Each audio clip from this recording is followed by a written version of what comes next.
So you're getting to that surface of the brain at the same time as the gut. And then another thing that we can do with the light going to the brain, which is very interesting, is we can pulse that light at certain frequencies, because we know that the brain is oscillating at certain frequencies. Welcome to the Inspired Living with Autoimmunity podcast, the podcast for high achievers who want to stay sharp, focused, and full of energy despite their diagnosis. With your host, National Board Certified Functional Medicine Health Coach, Julie Michelson, where Julie helps you take your power back from autoimmunity. And now here's your host, Julie Michelson.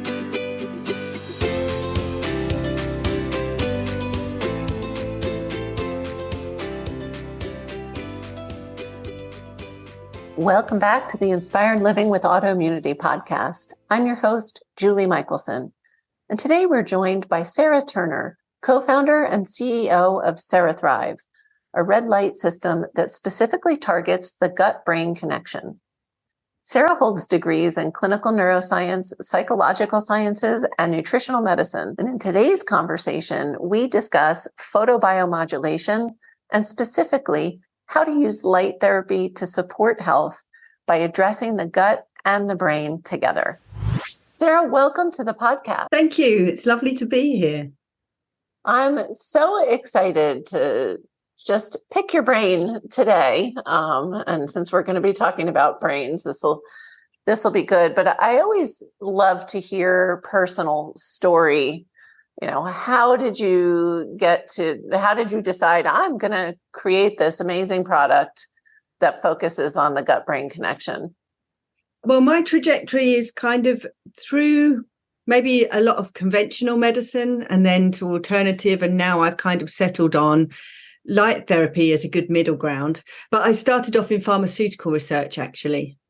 So when during studying at university and then after I left, I was at various drug companies, Merck, Sharp and Dohme, and Glaxo. I spent a fair amount of time in inhaled product research, so looking at asthma devices. And I did kind of come across the limitations of that kind of therapy. In a way, you know, it became obvious, you know, that the drugs are good for certain things, but for these long-term conditions, there are a lot of limitations there. And so I switched to do nutritional medicine, and I did that for a while, and I set up a little health food shop, and I had a nutrition consultancy. But again, there were even limitations there that I found. So I then went on to look at neuroscience, and I studied clinical neuroscience in London.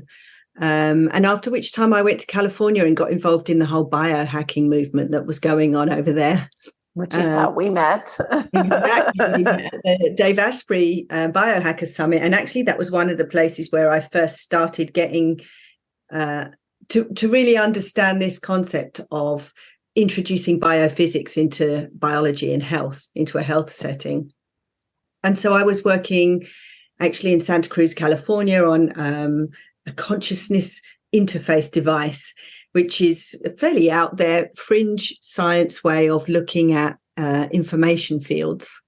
Wow, that's a long way away from pharmaceutical research. Yeah, it's the two extremes really, because in pharmaceutical research, you really are kind of just following a program. You've got very specific rules that you're following. You know, you have to follow good laboratory practice, and it's, you know, you're quite confined. And then, you know, in this very alternative fringe science, you know, people are much more, you know, you're chucking all of that out and you're having to think about the body and science in a very different way. So I feel like I did the two extremes.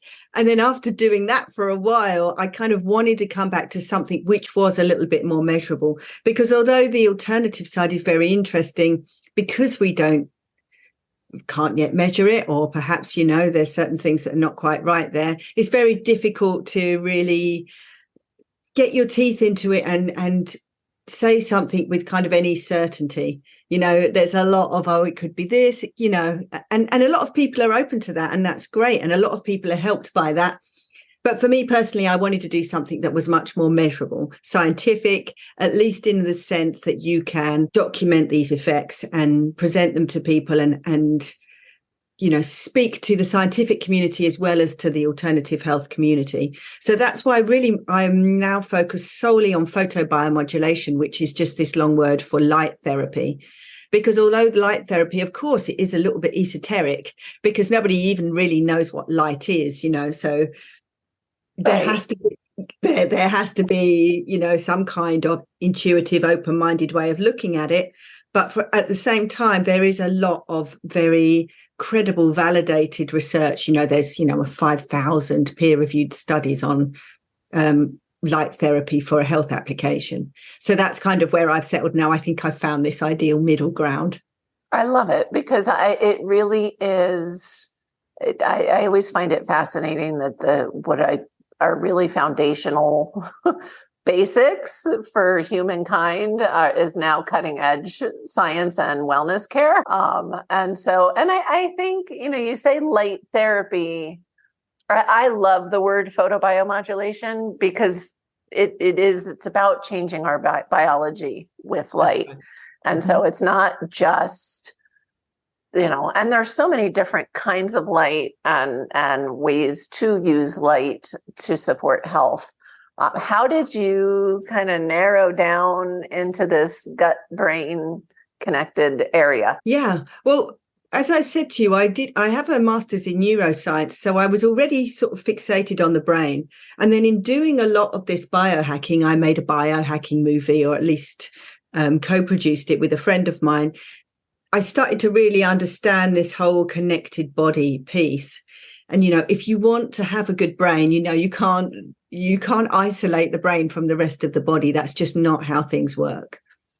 And so I got more and more interested in a kind of systemic approach to biology. And then this is especially important actually in photobiomodulation because you're talking about getting light to the organ. You're talking about actually irradiating a body part with light. And when you think of the brain, it's not the most accessible organ in the body. There are a lot of barriers. Hair's a barrier, bone is a barrier. It's kind of awkward to have this thing, shining light onto the head. The head is round, you have to have something that contours to the head to actually get a chance even of getting a very small percentage of light to the brain. So that's why I started thinking, one, there is a systemic, there's a systemic part of it in that everything in the body is connected. And then there's also a very practical part of it in that it's difficult to get light to the brain. So if you really want to have the maximum chance of getting a good dose of light to the body generally, I think it's, it makes sense to access something like the gut where you can deliver a lot of the light and, the effects of that are going to get to the brain. That all the blood that's in the gut is going to get to the brain. The microbiome that's in the gut talks to the brain. The vagus nerve talks to the brain. So from my point of view, the whole gut-brain connection is important in all chronic illness, but very specifically important in photobiomodulation when you're talking about getting light to the brain, which isn't the easiest of jobs. I love that. And I really love the seemingly newer knowledge that, that this two-directional. We used to think, the brain is just in charge of the body and sending all the signals. And now we know, no, actually, it's a two-way street and a lot of stuff starts in the gut. And, we've covered on the podcast many times before the importance of gut health and autoimmunity and immunity in general. And so I love this. It just makes sense now that you've put it out there. Yeah. If we want to get to the brain, including the gut in that equation is essential. Yeah, you're right. And from a point of view of immunity, a lot of the immune responses in the brain, do start in the gut. A lot of neurotransmitters start in the gut, like the endocannabinoid system. We know that is a link between brain immunity and the body generally. And our body is covered in these kind of receptors. And all of these receptors, all of these systems seem to respond in some way to light therapy. Even, the whole concept of inflammation. We now know a lot of brain conditions are caused by chronic inflammation. Pretty much, most of them. Most of them. If you can kind of reduce the inflammation in the body generally, you've got a much better chance of dealing with issues that you have with the brain.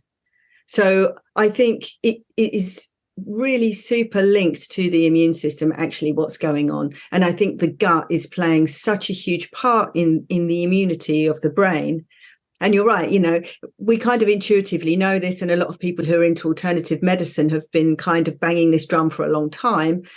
But now in mainstream media, if you go on LinkedIn, there's always a post there about a new disease that's been linked to the gut-brain connection. We know about Parkinson's now. There's autistic spectrum disorder, addictive personality disorder. Every time people are starting to see Alzheimer's, all the kinds of neurodegeneration, there does seem to be this link between the immune system, the gut, and the brain. Which is, I just love this approach of, okay, if we're really focused on brain, it's the inverse almost to most of the conversations out there. Mm-hmm. And knowing I'm a certified recode Alzheimer's and dementia coach, and knowing how essential, the gut health is to improving brain function. I love that you're doing this. I want to talk a little bit, because as you said, light therapy has become, there's so many different ways, and what you're doing is really unique and cutting edge. And I'm sure there will be a lot of companies following suit, but how do people know the different? I mean, there's so many different kinds of light. Like, tell me a little bit more about how the audience can become educated as to what to look for in light devices, and maybe, certain lights going for certain things. Yeah, you're right. There are a lot of products on the market. And I think it very much depends on what your health goal is, on which of these products that you go for. Because, if you've got like a bashed knee from an injury, you'd probably want a different device as if you've got some kind of pre-dementia. So I think the most important thing is to kind of decide, okay, what is the main purpose for the device? And then try and find devices which have some degree of flexibility. Because I think one of the main things that I found out about, light therapy is, of course, light travels in a straight line. We know that. But this is very important for looking at the body and treating all different things on the body, because the body's not flat, So the panels are great if you're a biohacker and you want to keep your body in a very good condition, but they're maybe not so good if you're looking to really get to a specific area. If you want to get like deep into a knee joint, or if you actually want to kind of get deep into the gut, or especially if you want to get into the brain, you really need to have a device that contours to the body, that's round. And so it will deliver light in the way that aids maximum penetration, because you've got to bear in mind, you've got these straight lines of light coming in. And then the other thing is also you want to look at the color of light, or the wavelength, because the longer the wavelength of light, generally as a rule, the deeper it will travel into the body. So you'll see a lot of the devices on the market have a red light, which is usually in the range of like 600 to 650 nanometers, and then a near infrared light, which is usually about 850, 810, 850 nanometers. And the reason why they have those two colors is because red light will only penetrate superficially. So, if you're treating skin disorders or wounds or something, red light's great. But if you do want to get into that joint or onto the surface of the brain or into the gut, you do need a longer wavelength of light. So you need something that's above 850 nanometers for that. And that's, I think, essential for people to understand. And like you said, it goes back to, what is your intention? Yes. What's your goal? And for me, I mean, and again, I'd like, if we could all do all of it, yes, that would be ideal. But I can't think of any way in which it wouldn't make sense to prioritize brain health, whether you're a biohacker and you want to be up leveling and protecting from decline, or, like we all, our brain health is essential to our quality of life, no matter what else is going on. Yes. So, yeah. Well, yeah, that's been my take from the beginning. If you've got a good brain and you're functioning well, you can deal with most other things that are coming up, even pain, if your brain is working, if you've got enough sleep, if you're taking care of how you're doing mentally, all of these things, that the challenges become, you can deal with them better. So I think, prioritizing the brain, and the way to do that is, treat the gut, prioritize the brain. And then a lot of these other health conditions kind of come into focus a little bit more. And you're right, the preventative side, we are, unfortunately, we're coming, we have a generation of people which are facing a lot of dementia because, the rates are on the rise for all many different reasons. So, kind of maintaining good health as you age also, by treating your brain first and foremost. For me, that seems to be, where I always start is with brain health. And have you found at all, because I'm thinking, okay, you're treating gut and brain.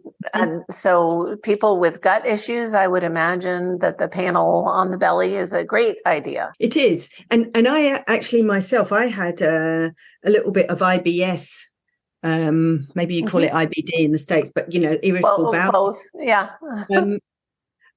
And I have found that has drastically diminished to the point where I don't notice that anymore. But of course, it's like, you can't say, oh, the IBS has gone back, and how does that affect the brain? Because of course, we spoke about, you have this two-way thing. Once you're fixing that issue, you're fixing the brain, the fogginess goes, all of that, the kind of anxiety piece goes. So, I think this whole thing about gut brain, I'm sure that this is going to be something that's treated routinely in the future for all of these different things, Gosh, I hope so. That's why we're having these conversations, right? Because, exactly right. Because for things like Parkinson's, as you've mentioned, often the gut symptoms come a long time before the brain symptoms. Sure. And I love that you just specifically mentioned anxiety, because anxiety and depression are things that people tend to, they can buy into. There's some kind of neurotransmitter or something going on, but that step to gut is still sometimes a bigger leap for people. And I just had a conversation yesterday with somebody, was sharing a story about a past client who didn't come to me for anxiety, but really struggled. She was a high functioning, anxious person. And through what we, just diet change and gut health support that we were doing for her other issues, all of a sudden her anxiety was gone. And this was a very targeted, simple, it was gluten, when she put it back in. And that's not uncommon. I see it a lot. And so it makes, I just want to kind of drive home, we're talking about, I love focusing on dementia and brain health and longevity, but also, the mood disorders really are driven by gut health. And it's so interesting now, all of the discoveries they're making with the microbiome, because when you think about the human body, we kind of take ownership of this body, but actually we're a lot less human cells than we are bacterial cells. We're kind of Sure. We're a collage of all these different organisms that all have their different needs and wants. So, if you have a lot of these kind of detrimental bacteria in your gut, of course, they're putting out their own chemicals, they're doing their own thing. And now they've kind of seen that a lot of people who have a lot of anxiety disorders, depression, those kinds of things, there's a lot of dysbiosis. There's a lot of these potentially not so beneficial bacteria. And they're putting out compounds that are getting to your brain, and then that's could be the cause of some of the depression. So some of this isn't really, it's maybe not even coming from you, as in you, the human, it's right. coming from your bacterial compadres that are in there doing their own thing. So tackling that, really getting to grips with your gut bacteria, doing all of those things, of course, that could have a huge effect on all of these different kinds of moods, even, something as simple as being able to sleep. I saw a really interesting paper the other day about addictive personality disorder. A lot of people's addictions, the cravings can be coming from, what the bacteria wants, Yeah, I deal with that a lot with any kind of a yeast or candida overgrowth. Yeah. Driving sugar cravings, and we all know sugar's really addictive. We also know it's inflammatory.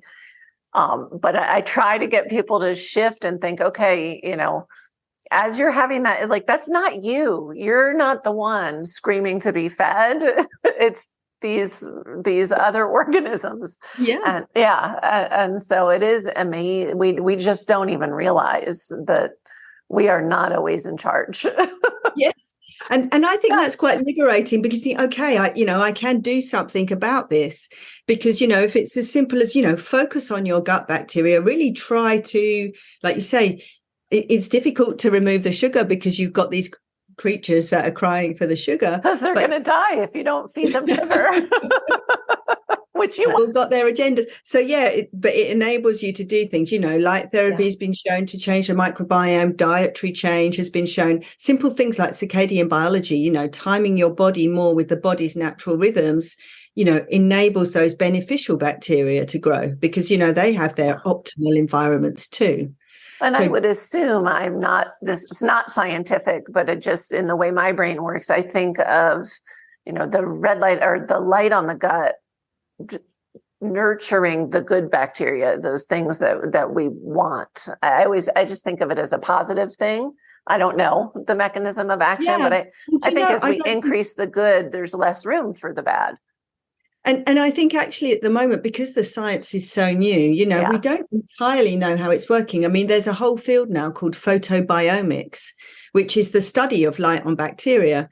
And certainly in an animal model, there does seem to be a direct correlation. If you shine light onto a rodent, for example, and then do stool analysis, you can see very directly a correlation between shining light onto the gut and a change in the microbiome composition. And that probably is, you are actually shining light on the bacteria directly, because remember, bacteria and mitochondria, probably have a similar evolutionary history.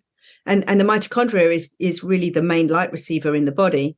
In humans, I don't know if we are so sure about that, because, humans come in different shapes and sizes, and yet light seems to have an effect on the microbiome, regardless of, how much light you're getting into the actual gut area.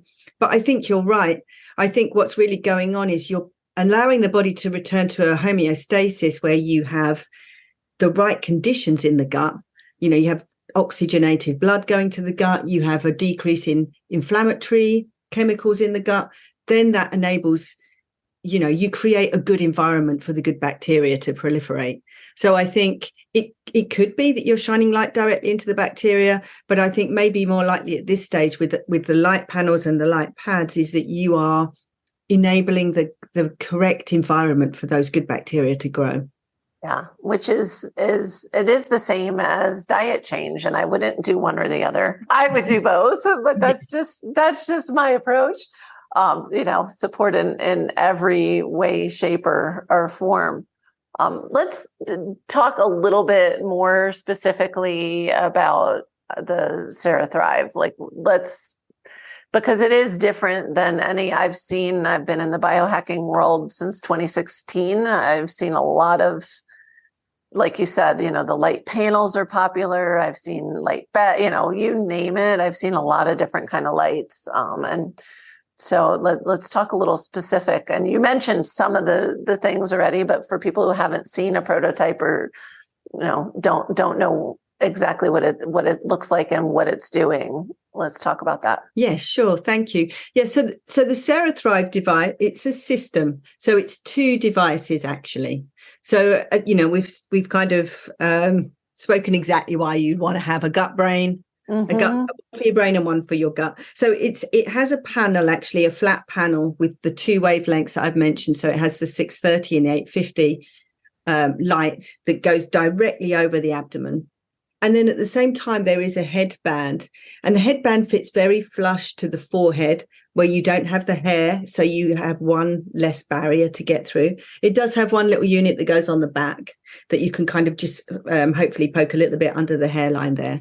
And these are clusters. And in these clusters, there is actually 4 wavelengths, because in the brain, I think probably water is one of the chromophores that's going to be important. So after about 940 nanometers, water starts to absorb light. So in the brain band, there's the red light to get the blood around the head. And then there's also the 850 to penetrate through the skull, and then 940 and 1070. So there's 4 different wavelengths of light. So you're getting to that surface of the brain at the same time as the gut. And then another thing that we can do with the light going to the brain, which is very interesting, is we can pulse that light at certain frequencies, because we know that the brain is oscillating at certain frequencies. We have certain brain waves that are predominant at certain times, depending what we're doing, whether we're alert and focused, whether we're asleep, whether we're kind of daydreaming. Our brain is oscillating at different frequencies. And by providing the light in these different frequencies, you can have an effect on the brain state there. And this is interesting for those conditions we spoke about, for things like anxiety, depression, dementia, where people maybe get stuck in a certain brain state. Yes. So that's a very interesting, like, additional function or feature of this device, is that we can change.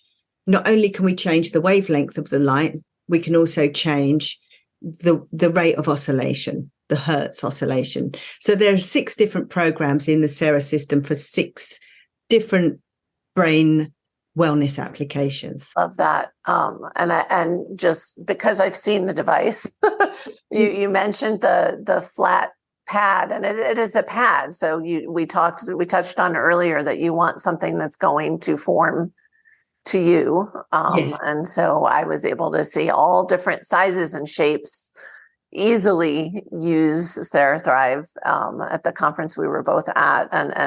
So I think that I just wanted to loop back to that, where the difference of just having a panel in front of you. You have this pad that is directly on you. Yeah, you can strap it, you can kind of attach it with Velcro, and you can put the headband on. And that was one of the other criteria that I wanted, because if you said, we're trying to do all the things all the time. But I think one of the barriers is if you have to actually kind of sit by an electrical output, Right. I know for me, I'm rushing around all the time. Sometimes carving out that time after you've done all your morning routine and everything else that the biohackers are meant to do is just another barrier to the therapy. So this has a rechargeable battery, a shielded rechargeable battery, so that you can stack your hacks. And you just mentioned a really good point that I want to hit on, because I am that person who always goes to but what about the EMFs, and what about the Bluetooth, and what about let's touch on that. You mentioned the battery is shielded. Because you have a device on your head. You want to make sure you're not doing, damage while you're trying to do something good. Yeah, you don't want to do more harm than good. You're right. And so one of the criteria for designing this device was that the battery had to be totally shielded. And I have one of those Cornet meters that I actually gave to the engineer and said it has to always be on the green reading of this. And so, they're kind of looking at me as if I'm nuts, but they kind of type in the spec, and we had that down as one of the criteria. And then with the app, it is app controlled. So there is a Bluetooth that's giving the command of whatever selection you might have for the pulsing. But then on top of the device, there is a disable switch. So as soon as you've selected your program, you disable the Bluetooth onto the headband, and then there's no Bluetooth going in or out of that for the duration of the session. And people don't have to use the app if they don't want to use the app. If you just want to use it, the same program over and over. Yeah. The same program, which was be continuous mode. You don't even have to have the app. But like I say, I'm quite happy that with the Bluetooth disable switch, you're not getting any of that kind of non-native EMF that you don't want going in there. And I think that's often overlooked by people. There's lots of the more time marches on, the more gadgets and devices and wonderful things that we get to have. But also, if you can't turn that Bluetooth off, the trackers, it just drives me crazy. I have one that I've had for a long time because I can put it on airplane mode and it's still doing its thing, but it's not doing anything to me. It's just here for me. And so that was actually one of my most favorite parts of your device is like, wow, she really, you can tell it's biohacker created because these are the details, it's like having, to me, like hydrogen water in plastic, like, no, I don't want the plastic, figure it out another way.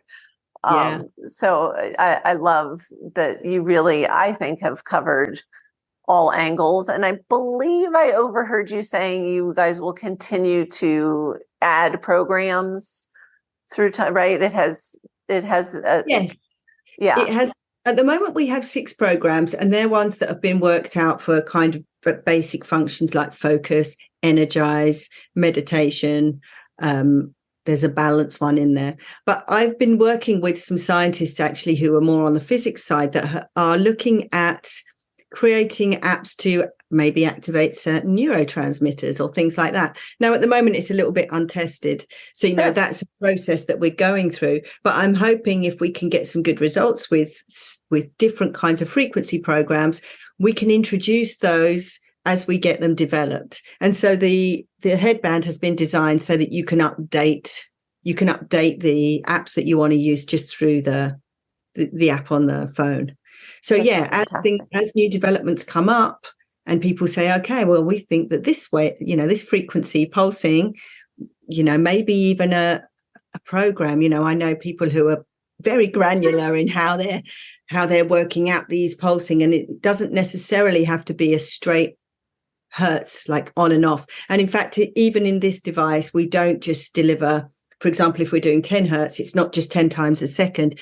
It's in a variable, it's kind of 10 times a second average, but variable, because the body's very variable.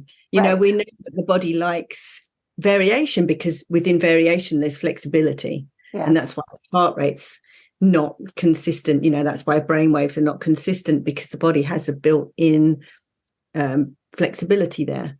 So and I think of like flexibility equals resilience is kind of how I look at so I think that's brilliant that it's not just, a set specific, equally spaced kind of a pattern. Because then I feel like you just get into another loop. It's just a different loop at that point. Yeah, and it's not how the body works. It's not how the body processes information. The body, it has information it seems random, but it has a pattern, and it has a pattern for the reason, like you say, it's resilience, it's flexibility. If you're sitting still and a tiger would jump through this window, now I need my heart to pretty much let's get online. Yeah, there needs to be that variation, and if you're stuck in a repetitive, it's harder to change. So definitely, as we learn more about how to deliver light, we can update that. And like I say, I think this is something that this is the piece that's taking off now, because people know that light therapy works. But what is the best way to deliver light? What is the best way to pulse light? Can you pulse different wavelengths to get different effects? So I think that's now where a lot of the research is going. And, I think we can be much more specific in the future about the application of the different kinds of light and the different pulsing schedules. Which is exciting. And as you said, this is where the research is going, so that there will be more and more information, scientific. I do love, you really are dancing that, definitely pure science, but cutting edge at the same time, and pushing barriers. That's how we learn and make progress. So I am excited about that. How do people find Serothrive? Thank you. Yeah, at the moment it's serothrive.com. People can go to the website serothrive.com, and then I have most of the socials. I must admit, I'm not brilliant on the socials, but definitely LinkedIn and Instagram and Facebook is there with Serothrive or the Sera system. But all of it can be accessed through the website. Serothrive.com is probably the easiest way for people to find out. And I'm just Sarah at serothrive.com if people want to reach out to me directly.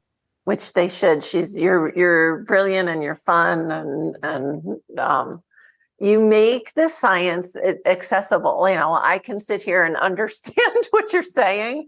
And I'm sure listeners are understanding as well. And it really is kind of food for thought I have a question, because you're the right person to answer it. We're talking about adding light, right? The body receiving light, and specifically the brain. Do we emit light at all? Yeah, we do emit light. Yeah, we emit ultra weak photonic emissions, which are sometimes called biophotons. And yeah, we're emitting biophotons all the time. And actually, this is maybe one of the ways that light is working in the brain, because when you stimulate the mitochondria, it's really the mitochondria that are producing these kind of ultra weak photonic emissions. And so perhaps that's setting up a cascade, and it's a different communication to neural communication.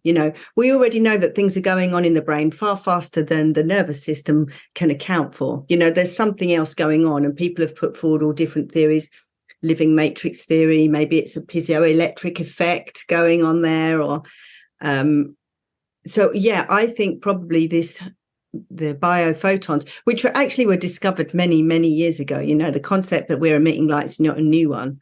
That this is Gurwich's work, this is Fritz Albert Popp, this is Mei Wan Ho. We're going back to the 1940s and forward from there. But yes, all living cells emit light. It's just very, very weak, so you can't see it with the naked eye. But there are machines called biophotomultipliers that I've actually seen. I actually went to Fritz Albert Popp in Germany's lab when he was doing the research. And if you put like a cucumber seedling, or if you put a person in there, you can see the light being emitted. So yes, you're right. I think probably Dr. Anne Lieber, one of the most prominent researchers on photobiomodulation, has published a paper on biophotons recently, and a lot of the researchers are talking about it. Dr. Lou Lim, who has the V-Light product. So yes, we are emitting light. And probably, that's a communication that we're maybe missing. You and I were kind of talking, but we met directly in person and probably had that kind of exchange of biophotons. Sure. Well, and you mentioned, electricity and energy. And so we know we're sensitive to each other's fields. And so, I'm sure light is a piece of that. I mean, you think of, I think and this is totally just my own, not scientific. I just wonder if there is a correlation, if we'll discover down the road, maybe not in my lifetime, but the kind of the amount of light we're emitting, how it correlates to health or wellness or just energy in general. Some people, I mean, we may not see the actual light, but we're definitely picking up on. We talk about some people being sunshine, and some, some people have what I would call dark energy, and I wonder if light is a piece of what we're receiving, and we're just not aware. Oh, for sure.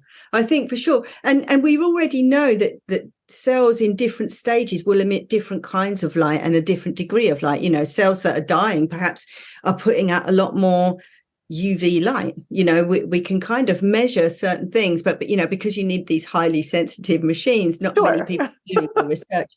But I think you're totally right. We will find out, these kind of nuances. This is the woo-woo part that the science will come explain eventually. To me, that's how it all kind of connects, right? You're right. It's woo-woo until they start measuring it, and then all of a sudden it's science. But there are people, in academic, I know there's a guy at Zurich University, who's an expert in biophotonic emission in bacteria. So, once that information starts to filter down, then it will become interesting, and we'll start to get more and more advanced technology. And there, I'm sure we will definitely find a link between light emission in cells and health. Sure.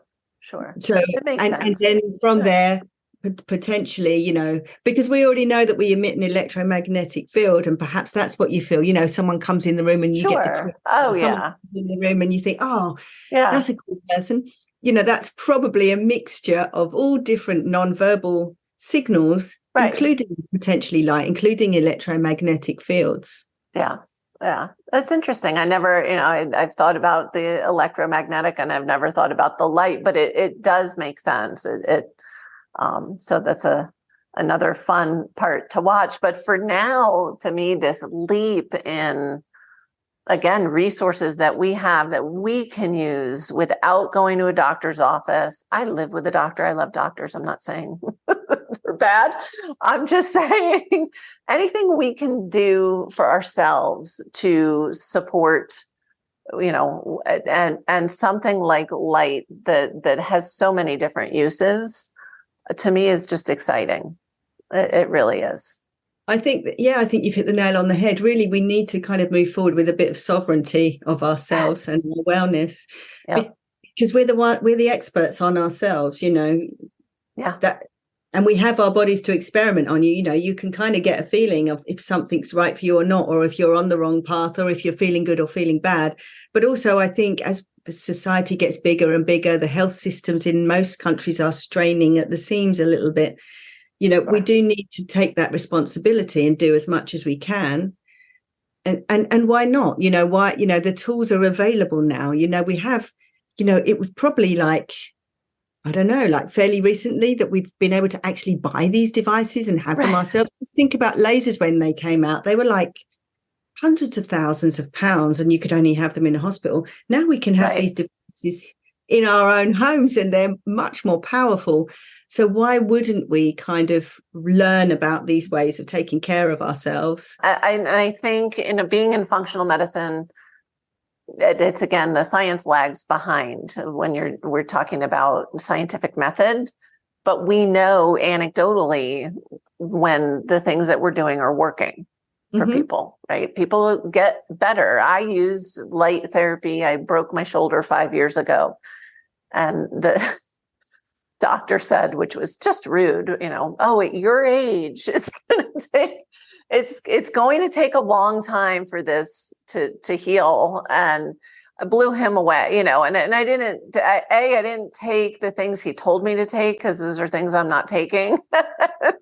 And he just could not believe how fast in my 50s my bone healed. And I'm like, well, I have tools that you don't use. It's that simple, right? Really? Right. Yeah. Yeah, no, I totally applaud that because, every time that you're taking a pharmaceutical intervention, for example, there's a price to pay down the road.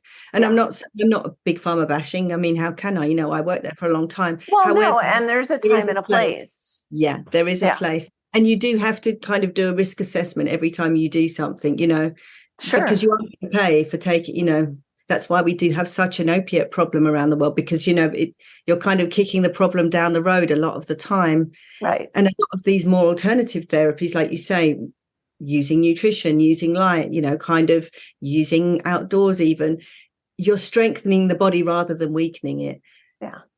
So you have to weigh it up because these things, you're not going to get an instant effect, but potentially you're strengthening your body further down the line versus potentially instant relief, but you're then paying for it later. So I think for everybody, make the choice, but make good choices for yourself because, we're in these bodies. Hopefully a long time and brains, right? And again, it goes back to how do you want to feel as you age? Is there any, because I was thinking of pharmaceuticals and listeners know my story. I mean, I was on 10 prescriptions at my sickest. Because I needed most of them for the side effects of the other prescriptions. So there's that downside you were talking about. But are there contraindications for, I won't say red light in general, for the Serothrive?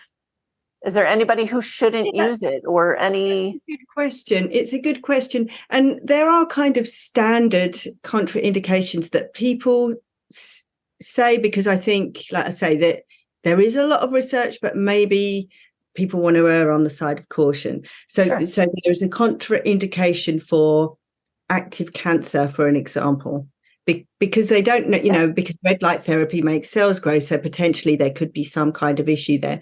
Actually, there is a lot of data coming out now that doesn't support that. And it actually supports the body's returning again to homeostasis. But I think for safety's sake and because, maybe the data isn't conclusive, that would be a contraindication. But mostly there are no known side effects with this. And like I say, there is a lot of data out there and really no side effects. I would say one thing, that it does seem to be what they call a biphasic dose response, in that you can overdo it. Okay. Not that it's going to make you ill, but you could potentially negate the effect, the good effect. Okay. I love that idea, because so many people have that mentality of, if good is good, then more is better. Yes. So I'm really glad you brought that up. Yeah. And I think you need to hit a sweet spot. And I think that's different for everybody. It depends what kind of state your mitochondria are in. If your mitochondria are pretty shot to bits, if you've been ill, or if you're very elderly, or if there's some reason why you've become depleted, you maybe need less light. You can maybe deal with less light. Okay. And so for most people, I would say, gauge yourself well. Don't go and overdo it. Don't wear it all the time because you can. Don't wear it all the time just because you can, and don't think more is better, because actually, a lot of the studies have shown that really the body responds to very low dose light. Okay. And I think what happens is, if you use the light too much, or if you shine, red light into the gut too much, your cells do start speeding up, but they start to produce waste products. And if you create too many waste products that your kind of lymph can deal with, or that your waste removal systems can deal with, then potentially, you're not getting those beneficial effects. So the Serothrive system in particular is just 10 minutes, and it's like 3 to 5 times a week. So it's not even daily. No, it's not even daily, because I also think, maybe the body needs to regenerate or do its thing in between. Because every time it's almost like exercise, you don't want to do it all the time, because the body needs to recover in between. But every time you do it, you kind of strengthen a little bit further than the time before, because you're shining light, the body receives the light, and I need to make more light receivers. So it will do that, if you give it time. And then the next time you can tolerate a little bit more light, and then the next time and the next time. So I see it very much like exercise. You want to strengthen the body slowly. And so let the body kind of adapt to the light, and not just use it, 100% straight away. And I think that's borne out in the research. A lot of the data tends to show that there is a middle ground. Too little light's not really going to do much. Just about the right amount is going to have a great effect. If you overdo it, the effect starts to drop off again. Sure. It's just, we can't say numbers, which of course is what everybody wants. We're all different. So how do you do that? You can't standardize, and that's where we need to give a little grace, and that anecdotal stuff comes into play, right? Like, I know my body and I know what feels good. And I love that analogy to exercise, because I meet so many people, especially that have felt a decline with autoimmunity, that are, they will not give up their exercise, because that's where, they've drawn that line in the sand, and they're hurt. It's not serving them, because they're over exercising for where their body is right now. And so I love that, and we know, and if you ask how they feel after they exercise, they'll tell you terrible. I'm like, well, that's information. And so there's no standard for a lot of these things. No, and that's actually a hard lesson. Actually, I've found that a hard lesson myself, because I definitely was one of those people that was maybe doing too much. Because do hot yoga one night, then I would do a kung fu class, then I'd be doing, because you kind of have a mindset of, you don't want to let your fitness drop off. Right. But actually, integrating some recovery days is, what a revelation, is very beneficial. But it was an important thing to bring up, and so I'm glad you brought it up with the light too. And then then you get that where you can actually feel the benefit of the exercise when you have that rest in between. That's right. Yeah, and your body actually gets that chance to recover and repair, which is a vital piece. They tell you all the time in yoga, the laying down, this kind of Shavasana is my favorite pose. And it took me a while to get it, and now I think you can apply that to a lot of these different therapies. Even with some of the nutrition, you don't want to kind of do the same supplements over and over again. Maybe cycle things through, because the body, again, it's that whole flexibility thing. It likes to be able to rest and recover, grow a little bit more. It's a cyclical thing. So yeah, I think to kind of come back on your thing about contraindications, that's really about as much of a side effect or a contraindication that there is. So, I mean, certain things like epilepsy potentially could be a contraindication. I was thinking about that. I was curious. Yeah. Again, there's a lot of studies to show that photobiomodulation is actually effective for epilepsy. So I think it is a case of doing the research and working out what works for you. I mean, certainly it's not going into the eyes. So all of the It's not like wearing a mask with lights or Yeah. Well, and I think, and the cancer thing, I totally, I'm familiar with the concerns there, and I won't be surprised when science comes out to say no, light is still okay. I have a medical grade laser and was using it on my dogs and and my horses and myself. And then I had a dog diagnosed with cancer. And so I did stop using it on her because I don't know for sure. Yes. Right. And so, I know. And with all of these things, we're talking, I mean, I am not qualified to talk about medical conditions specifically. Sure. With all of these things, check it out with a medical professional. Absolutely. And if someone who knows about these things. But I think more and more medical specialists will start to look at this, and you'll be able to see a specialist oncologist or whatever the condition is who will be able to kind of guide people through the process. Yeah. But right now we're not really there. So it's really down to people to take their own responsibility, to do their own due diligence. And if in doubt, check it out with a qualified doctor. And then you know that you're kind of doing the best thing for you. Absolutely. Oh my goodness. So I always ask at the end of the podcast for one step that listeners can take today, and it could be anything. So it could be something we've covered or not, to start to improve their health. Well, I would kind of encourage everybody to take a bit of an inventory of their light exposure over the day, and maybe do it for a week. Just do a little inventory and see, what was the first light that you saw in the morning? Was it natural light? Was it artificial light? And what about through your day? Were you mainly in natural light? Did you go outside? And if you were in artificial light, was it kind of in a fluorescent office, or kind of did you manage to get yourself next to a window? Just to gain a bit more awareness about your light environment, because we're talking a lot about these devices, but actually a lot of these devices are mimicking sunlight, Yes. And so a lot of the effect comes from giving your body light that it can deal with and it can manage. If you are exposed to too much blue light, and it's ironic, we're kind of talking on this technology. I have my blockers on. Yeah. It's daytime here, so I'm kind of daytime, but certainly in the evening, put your blue blockers on, check all the screens. But I think, first of all, you need to kind of see what you're dealing with, because I think for a lot of people, it's like the food you eat. You don't realize until you start to really notice it. Got to pay attention. Something very simple like only seeing artificial light first thing in the morning could really be a game changer for some people. If you're that person who's looking at the news before you've even got out of bed, try a week where you don't do that, and you maybe stick your head out the window, or even better, go and stand on your grass for 10 minutes, do some Tai Chi or something. I think my first challenge would be just take an inventory. What light have you been exposed to, and how did you feel in each situation? If you're in this fluorescent lit office, did you feel as good as if you were walking outside? Never, not for me. I think it's brilliant, because we can't improve upon or make change when we don't have the awareness. It's always the first step. So absolutely brilliant. Sarah, thank you so much. You have given us a lot to think about and to do today. Yeah, it's my pleasure. And it was so nice to see you again after seeing you. Yeah, it was great. Good to see you as well. For everyone listening, remember you can get the transcripts and show notes by visiting inspiredliving.show. I hope you had a great time and enjoyed this episode as much as I did. I'll see you next week.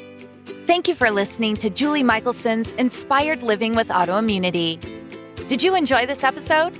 Please like, share, and subscribe wherever you listen to podcasts. If you'd like to get a transcript of this and every other episode, just head on over to inspiredliving.show or click on the link in this episode's description. There, you can also find everything we discussed in this episode, including links and information about our guest.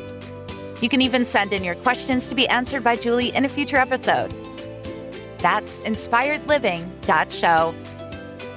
Until next time, this is Julie Michelson's Inspired Living with Autoimmunity podcast, helping you take your power back.